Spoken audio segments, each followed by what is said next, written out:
Welcome to the Critically Coolest. I'm the Monk, and today we're in Wasteland 3 doing another build guide. Now, this is kind of like an end game build guide, and today we are doing it for Blunt Melee.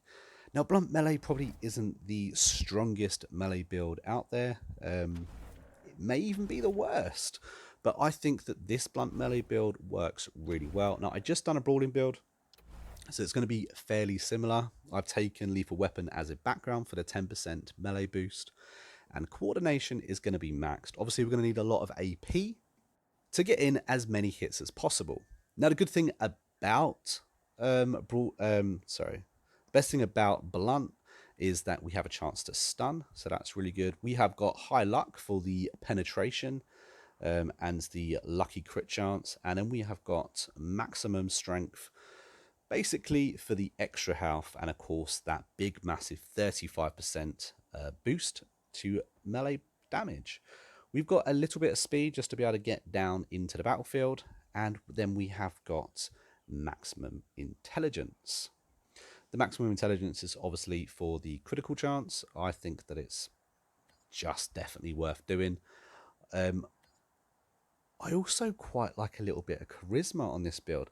Now, I think you could possibly strip luck completely and go full charisma. And it's not for actually making a leadership build. It's more for the strike rate. I like the strike rate. And if you boost it just a little bit, I think it can really help. I think maybe you could strip luck and charisma and put it all on speed, but this is the build that I've gone with anyway. For skills, we have got maximum melee, obviously, and we've actually gone to level 6 on Animal Whisperer. The reason we've gone to level 6 on Animal Whisperer is because I want the buck for this build, the reindeer, whatever you want to call him. He gives us an extra 10% boost to melee. It's really good, and I'm definitely going to have it on this character. We've also done one in first aid, and then we have kind of gone crazy on the weird science.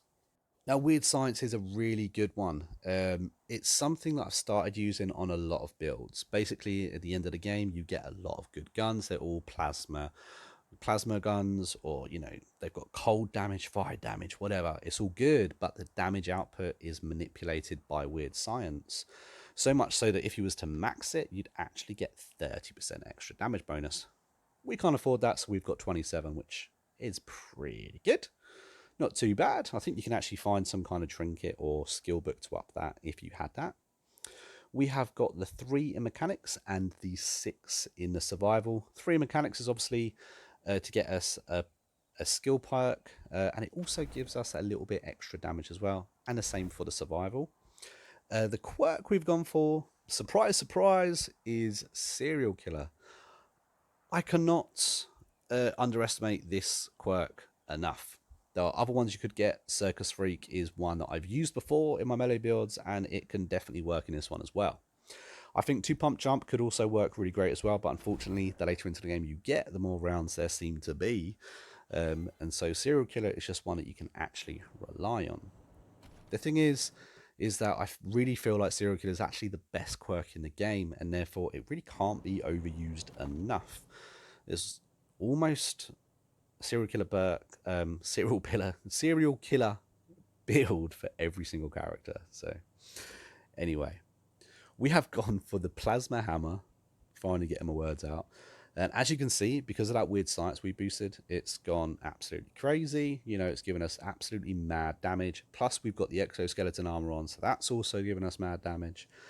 And then we've just gone for a regular hammer as well. It's actually like the prototype for the Patriarch himself.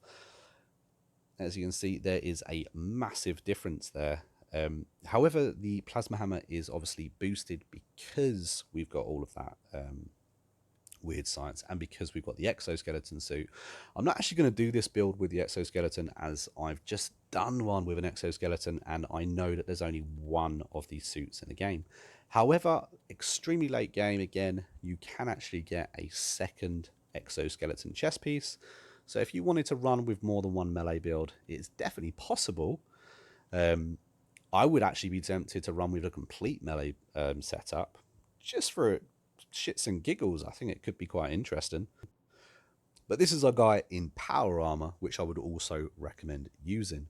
Now, as you can see, we have lost a lot in terms of damage output on our plasma hammer, because obviously we was getting a 50% boost. But it's still a pretty good loadout, obviously without the exoskeleton suits, definitely still usable.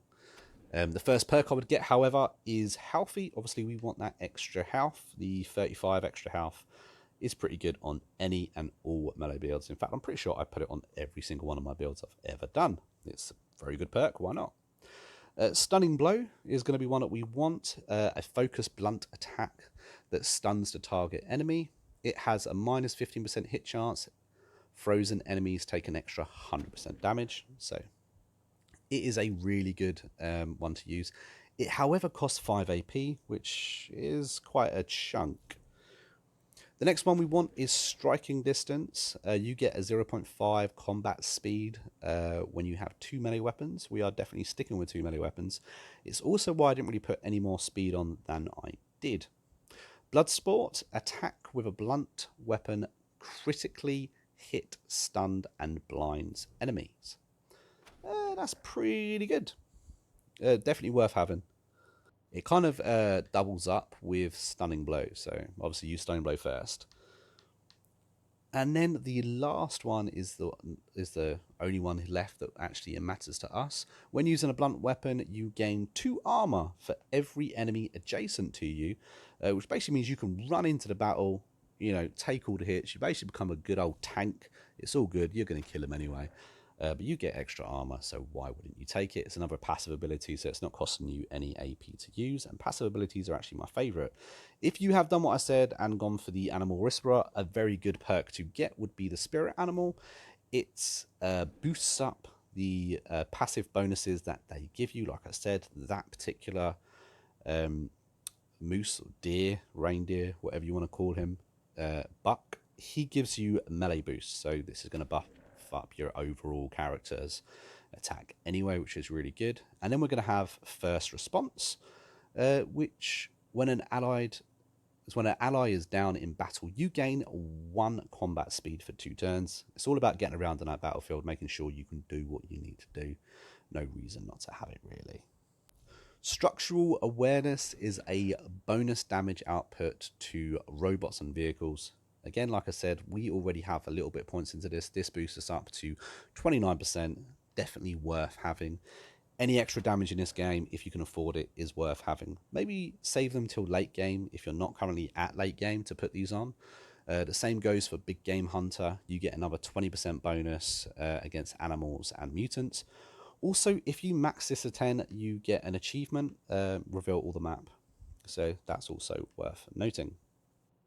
I know we went absolutely crazy on weird science, but we don't need it, but Overcharge is also a very good one to have.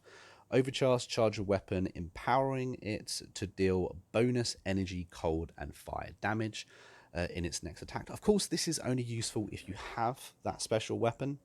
Another one you could actually have is Microwave Research, but instead of that, Microwave Research is actually a really good perk, to be fair.